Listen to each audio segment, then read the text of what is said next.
اردو ادب کی Virginia wolf کہلانے والی عہد ساز ناول نگار قرۃ العین حیدر کی موت کے بعد بھی یہ سوال تشنت ہے کہ سن 1961 میں انہوں نے پاکستان چھوڑ کر ہندوستان کی شہریت کیوں اختیار کر لی تھی۔ بعض تاریخ دان ان کے اس فیصلے کو ایوب آمریت کے دوران نافذ کردہ سخت سینسرشپ سے منسوب کرتے ہیں اور بعض اسے ذاتی مجبوریوں پر مبنی فیصلہ قرار دیتے ہیں۔ لیکن وجہ جو بھی ہو، قرۃ العین حیدر پاکستان چھوڑ کر اپنی جنم بھومی واپس چلی گئیں اور پھر وہیں دفن ہوئیں۔ اس حوالے سے قدرت اللہ شہاب اپنی مشہور زمانہ کتاب شہاب نامہ کے باب صدر ایوب اور ادیب میں لکھتے ہیں کہ جب مارشل لا نافذ ہوا تو اس کے ساتھ ہی اخبارات پر بڑی کڑی سینسرشپ لگ گئی اور افواہیں پھیلانا بھی جرم بن گیا تھا۔ مارشل لا لگتے ہی ایک روز صبح سویرے قرۃ العین حیدر میرے پاس آئے، بال بکھرے، چہرہ اداس، آنکھیں پریشان۔ آتے ہی بولیں کہ اب کیا ہوگا؟ میں نے پوچھا کہ کس بات کا کیا ہوگا؟ اس پر اینی نے کہا کہ اب ادبی ٹنڈو خانوں میں بیٹھ کر لوز ٹاک کرنا بھی جرم ٹھہرے گا۔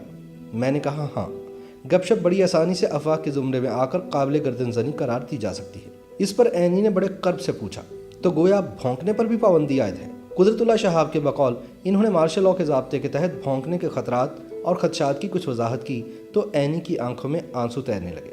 آنسو چھپانے کے لیے انہوں نے مسکرانے کی کوشش کی اور ٹھنڈی آہ بھر کر کسی قدر لاپرواہی سے کہا، ارے بھائی، روز روز کون بھونکنا چاہتا ہے؟ لیکن بھونکنے کی آزادی کا احساس بھی تو ایک عجیب نعمت ہے۔ شہاب لکھتے ہیں کہ میرا اندازہ ہے کہ قرۃ العین حیدر کے تحت الشعور نے اس روز اس لمحے پاکستان سے کوچ کرنے کا فیصلہ کر لیا تھا۔ پاکستان کے ادبی حلقوں میں تاثر بڑا پختہ ہے کہ قرۃ العین حیدر نے اپنے مشہور زمانہ ناول آگ کا دریا پر ہونے والی تنقید سے تنگ آ کر سن 1961 میں پاکستان چھوڑنے کا فیصلہ کیا تھا۔ محققین قرۃ العین حیدر کی انڈیا دوبارہ منتقلی کا جواز ان کے ناول پر ہونے والی تنقید کو ہی قرار دیتے ہیں۔ اس ضمن میں ان کی لکھی ہوئی لائنز کو پیش کیا جاتا ہے جس میں وہ کہتی ہیں کہ مہاجر خود کو یہاں محفوظ نہیں سمجھتے، وہ اس علاقے میں بس گئے ہیں لیکن پرانے وطن کو بار بار یاد کرتے ہیں۔ ادبی ناقدین کا ماننا ہے کہ قرۃ العین حیدر نے ہجرت کے روحانی کرب کی بہت اچھی تصویر کھینچی ہے۔ معلوم ہوتا ہے کہ یہی روحانی کرب ان کو واپس ہندوستان لے گیا۔ اردو ادب کی سب سے بڑی فکشن رائٹر قرار پانے والی قرۃ العین حیدر 20 جنوری سن 1927 کو اتر پردیش کے شہر علی گڑھ میں پیدا ہوئی۔ ان کے والد سجاد حیدر یلدرم اردو کے پہلے افسانہ نگار شمار کیے جاتے ہیں۔ اندر پریس کالج دہلی سے تعلیم مکمل کرنے کے بعد انہوں نے لکھنؤ یونیورسٹی میں داخلہ لیا اور سن 1947 میں تقسیم ہند کے بعد پاکستان آ گئے۔ اس کے بعد کچھ وقت وہ برطانیہ میں بھی رہیں۔ پنڈت جواہر لال نہرو سے لندن میں ان کی ملاقات بھی ہوئی۔ کہتے ہیں کہ نہرو نے انہیں ہندوستان لوٹ آنے کے لیے کہا تھا اور پھر سن 1961 میں اینی مستقل طور پر بھارت چلی گئی۔ وہ نوئیڈا منتقل ہونے سے قبل 20 برس ممبئی میں رہی۔ نوئیڈا میں ہی ان کا انتقال ہوا۔ وہ ساری عمر قواری رہیں۔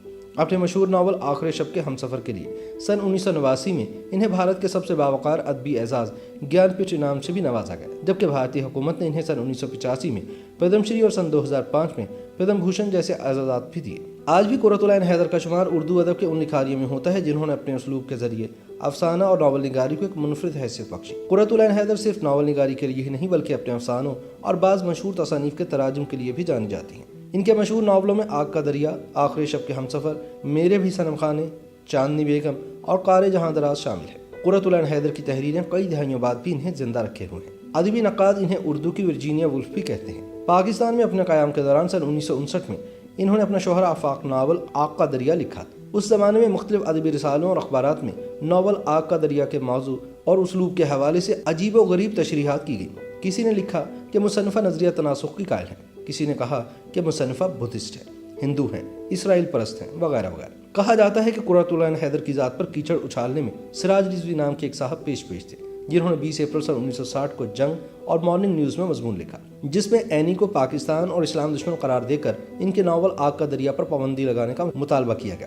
لیکن اس مضمون مہم کی گرد تب بیٹھ گئی جب قرۃ العین حیدر کی طرف سے قانونی نوٹس ملنے پر سراج رضوی نے معافی مانگ لی۔ ایک اور روایت کے مطابق مصنفہ کو اس ناول کی اشاعت کے بعد پاکستان میں بے حد ستایا گیا، ان پر عرصہ حیات تنگ کر دیا گیا اور بالآخر انہیں ہندوستان میں پناہ لینا پڑی۔ ہندوستان میں بھی اب تک یہی بات مشہور ہے کہ پاکستان میں ان کے ناول پر پابندی عائد کر دی گئی تھی۔ پھر یہ جھوٹی کہانی بھی کھڑی گئی کہ اس کتاب کی رائلٹی نے دونوں ممالک میں مصنفہ کو مالا مال کر دیا تھا۔ لیکن عبرتناک حقیقت یہ ہے کہ دسمبر سن 1959 سے لے کر آج تک مکتبہ جدید لاہور نے اس ناول کے قطعی فری ایڈیشن شائع کیے ہیں۔ جدید اردو ادب کی تاریخ میں یہ پہلا قصیر الاشاعت ناول ہے جس کی رائلٹی کا ایک پیسہ بھی اس کے لکھنے والے کو آج تک نہیں ملا۔ قرۃ العین حیدر کی پاکستان سے انڈیا منتقلی کے حوالے سے یہ کہانی زیادہ مشہور ہے کہ آگ کا دریا ان کی انڈیا منتقلی کا سبب بنا، لیکن اس بارے میں قرۃ العین حیدر کا قلم اور زبان دونوں خاموش رہے۔